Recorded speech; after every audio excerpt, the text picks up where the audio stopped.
Hello guys. सो आज है आपका एसएससी सीजीएल से सेट नंबर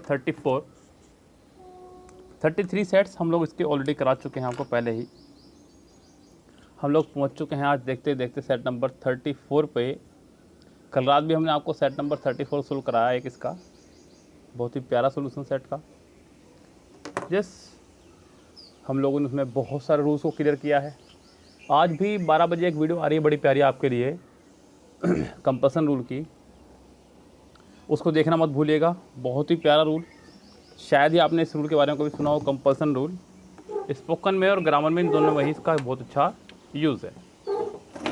यस, तो इसलिए दोनों ही जने इसको बैठकर देखें, स्पोकन वाले बच्चे भी और ग्रामर वाले बच्चे भी। बहुत अच्छा वीडियो। आज जो सेट है आपका वो है सेट नंबर 34, जिसकी हम लोग बात शुरू कर रहे हैं।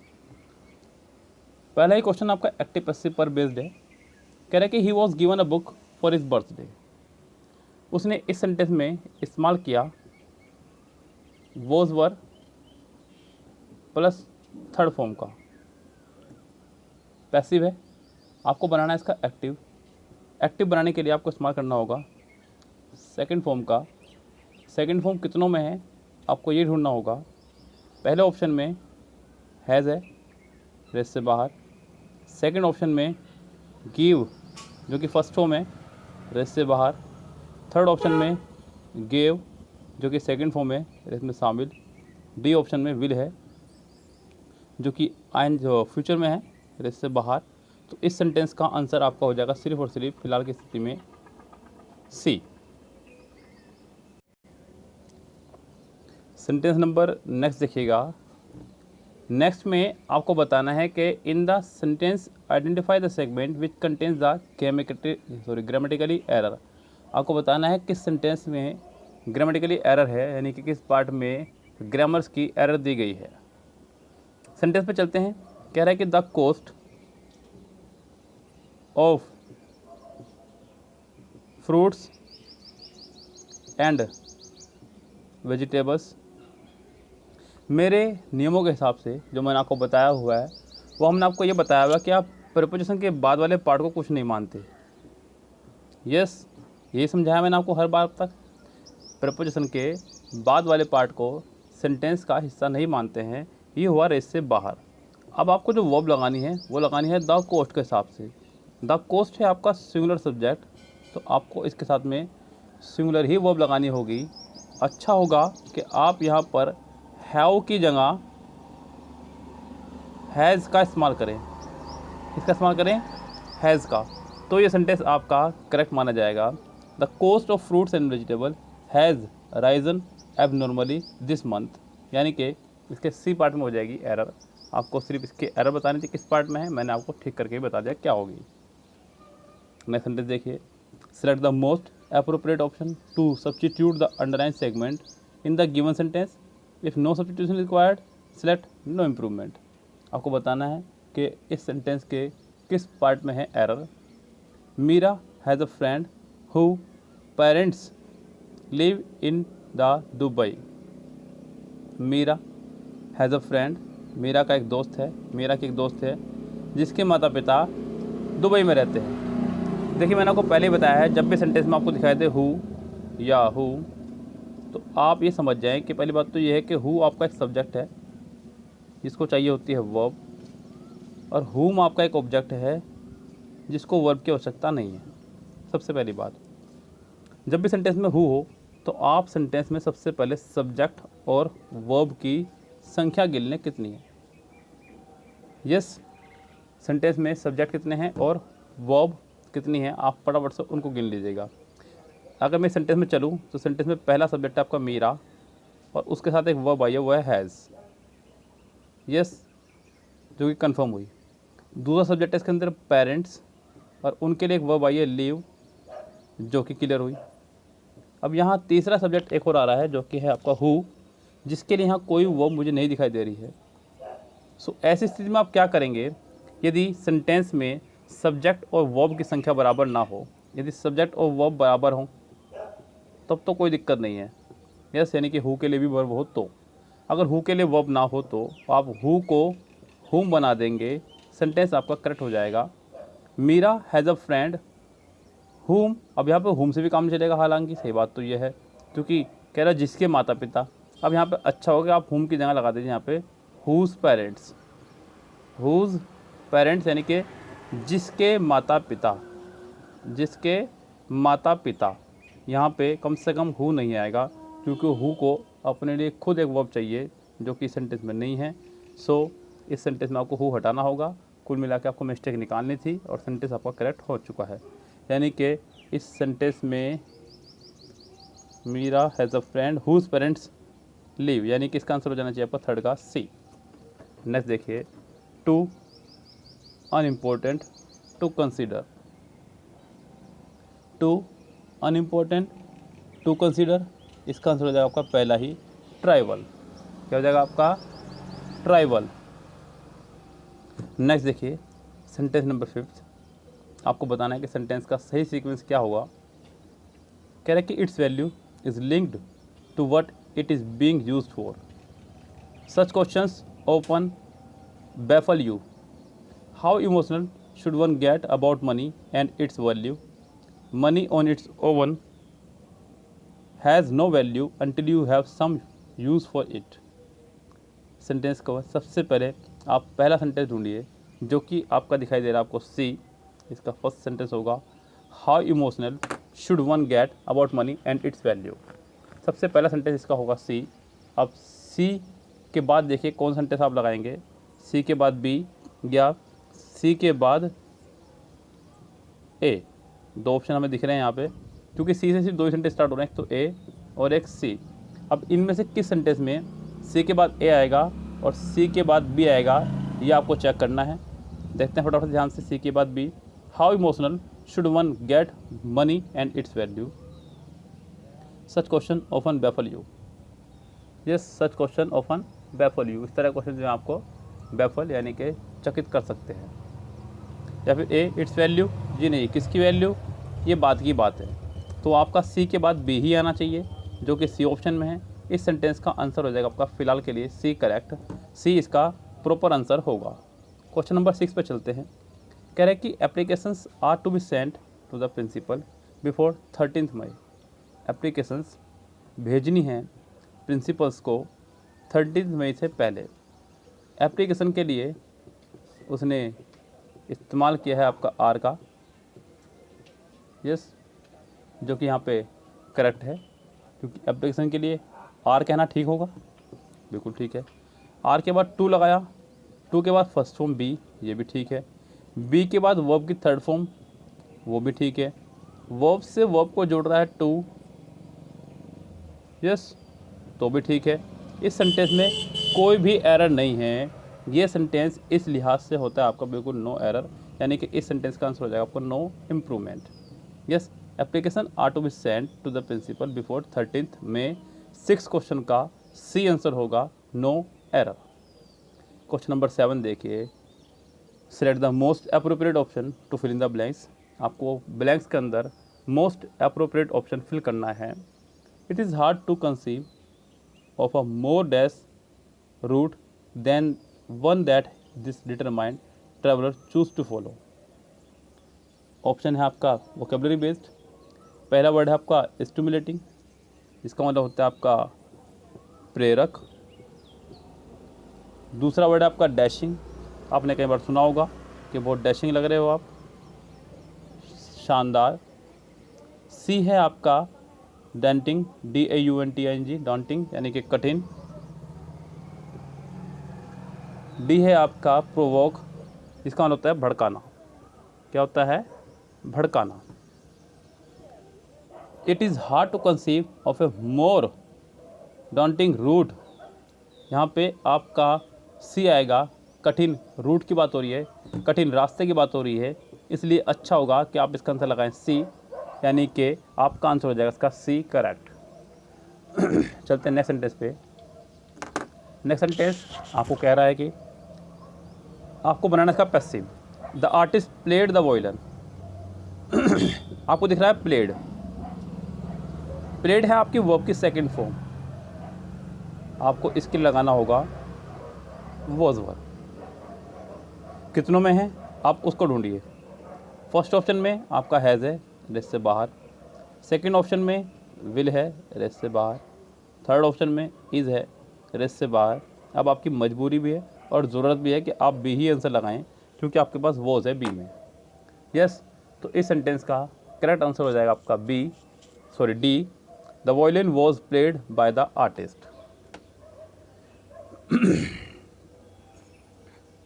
That which can be drawn into a thin wire, that which can be drawn into a thin wire। Option आपका डक्टाइल, वन वर्ड सब्स्टिट्यूशन है ये। स्मूथ, फ्लेक्सिबल या ब्रिटल। देखिए स्मूथ और ब्रिटल की तो यहाँ कोई आवश्यकता नहीं है, और फ्लेक्सिबल का मतलब होता है लचकदार। That which can be drawn into a thin wire, इसका आंसर हो जाएगा आपका डक्टाइल, करेक्ट, जो कि प्रॉपर वर्ड होगा। वन वर्ड सब्स्टिट्यूशन हम लोग आपको पढ़ा ही रहे हैं। यस, हम लोगों ने इसकी वीडियो लगाई हुई है आपके लिए पहले से ही, जहां आप डे 1 के हिसाब से वन वर्ड सब्स्टिट्यूशन पढ़ सकते हैं। अब तक हम लोग उसमें लगभग 11 डेज़ पढ़ा चुके हैं वन वर्ड सब्स्टिट्यूशन के, जहां हम लोग आपको डे 1 के हिसाब से वन वर्ड पढ़ा रहे हैं। अब तक हम लोग 11 डेज़ पढ़ा चुके हैं, आप एक एक दिन जाके वहाँ देख सकते हैं। जबकि ईडियम्स हम लोग लगभग कंप्लीट ही कर चुके हैं पूरा अपना। नेक्स्ट सेंटेंस है आपका, फिर से सीक्वेंस इन ऑर्डर में लगाना है।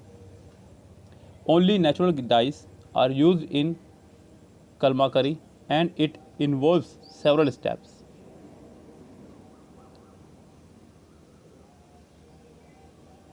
There are two distinct styles of Kalmakari in India। They are the Sri Kalasti style and the Machilipatnam style।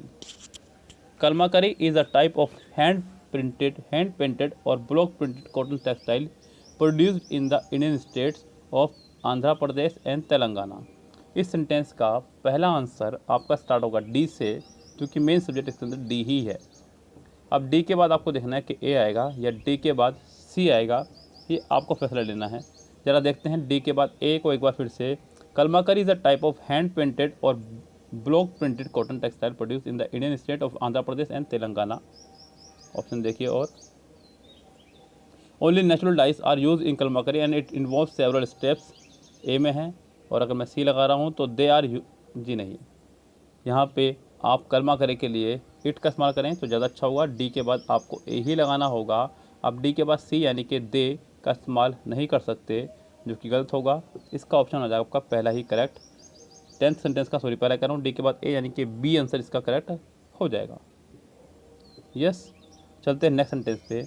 Next sentence आपको वोकैबुलरी बेस्ड वर्ड है आपका ऑब्स्टेकल। ऑब्स्टेकल का मतलब होता है बाधा। यस, क्या होता है इसका मतलब? बाधा, अड़चन, रास्ते की रुकावट। ऑब्स्टेकल आपको बताना है इसका करेक्ट सिनोनिम्स। पहला वर्ड है बेनिफिट, जिसका मतलब होता है लाभ। अगला वर्ड है आपका क्लियरेंस, यानी कि बिल्कुल साफ करना किसी बात को। नेक्स्ट आपका सी एक्सेसरी, यानी कि पहुंच। और अगला वर्ड है आपका डी बैरियर। बैरियर आपने सुना होगा, कई बार देखा भी होगा आपने, पुलिस वगैरह जब कहीं पे रास्ते को ब्लॉक कर देती है तो वहाँ पे बैरियर लगा देती है, यानी कि बाधा एक तरह की। तो इसका आंसर हो जाएगा आपका डी ही करेक्ट। 11 सेंटेंस का डी आंसर हो जाएगा, बैरियर यानी कि बाधा। सेंटेंस नंबर 12 देखिए। 12 सेंटेंस में क्या कह रहा है, आपको बताना है कि करेक्ट स्पेल्ड वर्ड इनमें कौन सा है। फिर वही बात कहूँगा आपसे मैं कि आप अपनी स्पेलिंग लिख के देखिए और अपनी स्पेलिंग को मैच कीजिएगा उसकी स्पेलिंग से। यस, कह रहा है कि 14th सॉरी नॉट 14th, एक होता है 14th जो 14 के लिए लगता है, एक होता है 40th यानी कि जो 40 के लिए लगता है।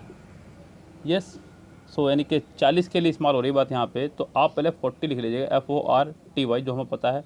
और आपको ये पता है कि अंग्रेजी में जब भी आपको वाई वाले वर्ड्स को आगे बढ़ाना हो तो आप वाई हटा करके उसकी जगह लगाते हैं आई। क्या लगाते हैं? आई। अब कितनों में ज़रा आपको ये दिख ही रहा हो, लगभग पहला बाहर हो गया कम से कम। अब आपका बचता है बाकी दो, यानी कि आपका बचता है 40th, यानी कि इसका आंसर हो जाएगा आपका 12th का बी, जिसका मीनिंग होगा आपका 40वां। क्या होगा? 40वां, जो कि करेक्ट आंसर इसका होगा। सेंटेंस नंबर 13 देखिए, कह रहा है कि select the correctly spelled word. फिर से एक वर्ड आ गया है करेक्टली स्पेल्ड, आपको बताना है कि इनमें से कौन सा वर्ड करेक्ट है। अब यहाँ पे 4 वर्ड अलग अलग हैं। ऊपर वाले सेंटेंस में क्या था, एक ही वर्ड को 4 बार दिया था अलग अलग तरह से लिख करके। यहाँ पे 4 वर्ड हैं अलग अलग तरह से लिख करके, आपको बताना है कि उनमें से कौन सा सही है। पहला है टैलेंट, जो कि दिख ही रहा होगा आपको गलत है, स्पेलिंग होती है आपकी टैलेंट। यस, उससे अगला आपका सेंटिमेंट। नेक्स्ट वर्ड क्या है आपका सेंटिमेंट, जो उसने स्टार्ट करा आपका सी से, जबकि आपको पता है कि स्टार्ट होता है ये एस से, यानी कि ये भी रॉन्ग है। उससे अगला वर्ड है आपका सेरेनिटी, यानी कि शांति। पूरी रात जो है सड़कों पर शांति थी, SERENITY, जो कि बिल्कुल करेक्ट है। उससे अगला वर्ड आपका क्लेवर, CLEAVER, जो कि रॉन्ग है, होना चाहिए CLEVER, चतुर चालाक। तो इस सेंटेंस का सही आंसर हो जाएगा आपका सेरेनिटी, शांति। सेंटेंस नंबर 14 आपको बताना है फिर से इस सेंटेंस में किस पार्ट में है ग्रामेटिकली एरर। सेंटेंस आपका कह रहा है कि cows are amongst the gentlest of animals, none shows more passionate tenderness towards their young. बात आ रही है काउस की। यस, काउस की बात आ रही है। आपने यहाँ पर लगाया प्लूरल वर्ब, क्योंकि प्लूरल नाउन था, प्लूरल वर्ब लगाया, प्लूरल नाउन प्लूरल वर्ब, जो कि ठीक है। नेक्स्ट देखिए, आगे बढ़ते हैं। Are amongst the gentlest of animals, यानी कि सभी एनिमल्स के बीच में वो सबसे जेंटल एनिमल है, इसलिए उसने इस्तेमाल करा आपका अमंगस्ट। ये भी ठीक है, इसमें भी कोई प्रॉब्लम नहीं है पार्ट में। यस, अभी तक सेंटेंस में कोई भी प्रॉब्लम नहीं आई है। None shows more passionate tenderness towards their young, none की जगह अच्छा हो अगर आप यहाँ पे लगाएं नो वन या फिर no other. Yes, no other, क्योंकि नो वन तो वही काम कर रहा है जो नन काम कर रहा था, नन जो काम कर रहा था वही आपका नो वन भी काम करेगा। आप है लगाएं नो अदर। यस, क्या हो जाएगा आपका सेंटेंस सही तरह से, नो अदर एनिमल। लेकिन यहाँ पे क्या सेंटेंस करना ठीक रहेगा इस तरह से आपका, या तो आप इसे पूरा करें नो अदर एनिमल, तब जाके सेंटेंस ठीक होगा। खाली आप यहाँ पे नो अदर नहीं लगा सकते। यस, ओनली नो अदर लगाने से सेंटेंस आपका रॉन्ग हो जाएगा। आपको नो अदर के साथ में एनिमल्स भी लगाना होगा। No other animals shows more passionate tenderness, तो ये सेंटेंस ठीक होगा। यस, मेरी राय में यहाँ पे सेंटेंस का सही फॉर्मेशन नो अदर ही होना चाहिए यहाँ पे, तब जाके सेंटेंस आपका होगा करेक्ट। फिलहाल ये सेंटेंस का आंसर हो जाएगा आपका ए इस लिहाज से। हालांकि नो अदर के और बहुत सारे रूल्स हैं जो मैंने आपको पहले भी कई बार बताए हैं। No other, all other, most other. Yes, ये सभी मैंने आपको बताए हैं, बहुत अच्छे से बताए हैं, कई बार बताए हैं, जितने भी आपके अदर वाले हैं। यस, एक और आपका होता है एनी अदर। 4 आपके हैं, no other, all other, most other, any other. लेकिन यहाँ पे उस तरह से इसका यूज़ नहीं हुआ है जिस तरह से ये यूज़ होते हैं। इसका इस्तेमाल किया जाता है हमेशा पॉजिटिव डिग्री में, और इन 3 का इस्तेमाल किया जाता है हमेशा कंपैरेटिव डिग्री में। यस, इसका इस्तेमाल किया जाता है सिंगुलर के साथ, इन 2 का इस्तेमाल किया जाता है प्लूरल के साथ, लेकिन वहाँ पे इस तरह से इसका यूज़ नहीं है। कभी अगर आवश्यकता पड़ी तो मैं आपको इसके बारे में बता दूंगा खुल करके आराम से, लेकिन फ़िलहाल ये सेंटेंस आपका ए पार्ट से रॉन्ग है। Charlie Chaplin's rise to fame parallel the dash growth of Hollywood movies in the first decades of the century. 15 sentence vocabulary है। पहला है स्लगिश। स्लगिश का मतलब होता है धीमा। नेक्स्ट वर्ड है आपका एक्सप्लोसिव, बहुत अधिक और बहुत तेज, बहुत अधिक और तेज। सी वर्ड है आपका प्रोग्रेसिंग, यानी कि लगातार बढ़ते चले जाना, लगातार बढ़ते जाना। नेक्स्ट वर्ड है आपका डी, डिलेड। ये तो आपको पता ही होगा, खैर इसका क्या बताना।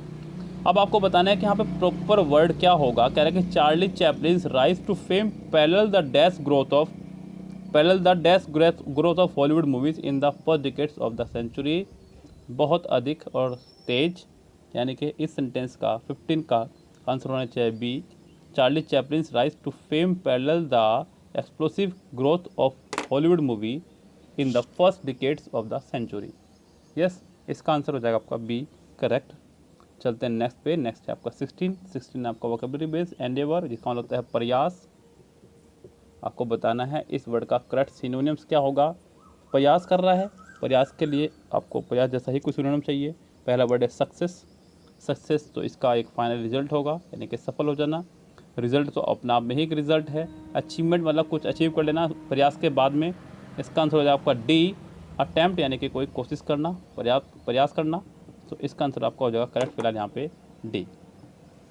नेक्स्ट देखिए 17 सेंटेंस। 17 सेंटेंस में कह रहा है कि एक ईडियम है, आपको उस ईडियम का मीनिंग बताना है। ईडियम है आपका been nipped in the word, यानी कि वैसे तो वर्ड है आपका निप इन द बर्ड। ये छोटा सा ईडियम है, निप इन द बर्ड। ईडियम्स आपका ये है, शुरुआती दौर में ही समाप्त कर देना, यानी कि किसी चीज़ को शुरुआत में ही समाप्त कर देना, समाप्त कर देना किसी चीज़ को। Nip in the bird. Encourage strongly, change completely, dropped at an early age, included somewhere else. तो यहाँ पे सेंटेंस नंबर 17 का आंसर हो जाएगा आपका सी करेक्ट, जो कि इसका आंसर होगा बिल्कुल फिट। चलते हैं सेंटेंस नंबर 18 पर। यह भी है आपका एक idiom in the running. In the running यानी कि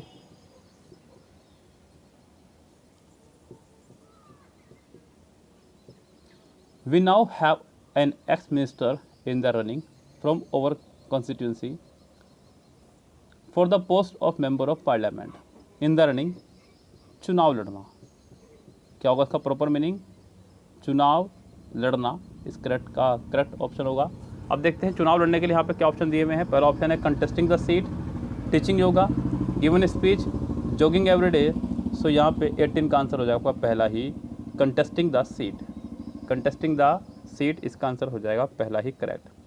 19 सेंटेंस देखिए। 19 आपका एक वोकेबलरी बेस, जिसका है मतलब वीकनेस। वीकनेस आपको पता ही होगा बहुत अच्छे से, कमजोरी। आपको बताना है इसका एंटोनियम्स।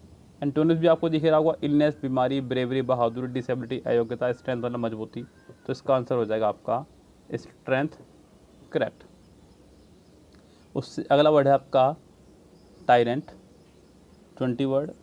टायरेंट का मतलब होता है अत्याचारी। क्या होता है? अत्याचारी। आपको बताना है इसका प्रॉपर मीनिंग क्या होगा, वो भी एंटोनियस। पहला वर्ड है पेट्रोन। पेट्रोन का मतलब होता है संरक्षक। बेनिफैक्टर लोगों की भलाई करने वाला। चैंपियन विजयी। और राइवल, राइवल का मतलब होता है, बड़ा प्यारा वर्ड है राइवल, प्रतिस्पर्धा।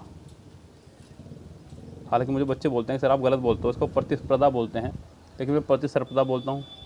यस, पता नहीं कौन सा सही है, मैं सही हूँ या वो सही है, लेकिन इसका आंसर फिलहाल जो है वो हो जाएगा आपका बी करेक्ट, बेनिफैक्टर। क्या हो जाएगा? बेनिफैक्टर। अब 21 to 25 जो है वो है आपका एक क्लोज टेस्ट। जैसे कि मैंने आपको पहले बता दिया है कि क्लोज टेस्ट में अब वीडियो के माध्यम से आपको डायरेक्ट नहीं कराऊंगा सेट में, मैं आपको अलग से कराऊंगा क्लोज टेस्ट। अभी मुझे पता है कि मेरा सेट नंबर 33 और आज का सेट 34 का भी क्लोज टेस्ट रुक गया है। इन दोनों के ही क्लोज टेस्ट रह गए हैं अभी मेरी तरफ से। आप लेकिन बिल्कुल बेफिक्र रहे, मेरी तरफ से आपको किसी प्रकार की कोई समस्या नहीं आएगी। आप भले ही लापरवाही दिखा दें, लेकिन मैं लापरवाही नहीं दिखाऊंगा, क्योंकि मैंने परसों भी क्लोज टेस्ट बनाया अपनी दोनों सेट्स का, लेकिन आप लोगों ने उस तरह से नहीं देखा। व्यूज़ उस पर बिल्कुल नहीं थे जितने व्यूज़ उसके पहले वीडियो पे थे, यानी कि उन लोगों को उस क्लोज टेस्ट की आवश्यकता ही नहीं थी। क्यों? क्योंकि जब उन्होंने पहला पार्ट देख लिया तो उन्होंने सेकंड पार्ट देखना चाहिए था कि क्लोज टेस्ट उसी के अंदर था उसका, लेकिन आप लोगों ने देखने की कोशिश ही नहीं करी उसको। यस, सो आप लोग लापरवाही भले दिखा दें, लेकिन मेरी तरफ से लापरवाही बिल्कुल नहीं होगी, बिल्कुल बेफिक्र रहें। मैं इन दोनों सेट्स के या फिर कोशिश करूँगा कि सामने वाले सेट का भी क्लोज टेस्ट तीनों के एक साथ ही लेकर के आऊँ के लिए, बिल्कुल बेफिक्र रहिए। फिलहाल चलते हैं, लेते हैं आपसे विदा। Have a nice day, see you tomorrow. शब खैर, गुड नाइट।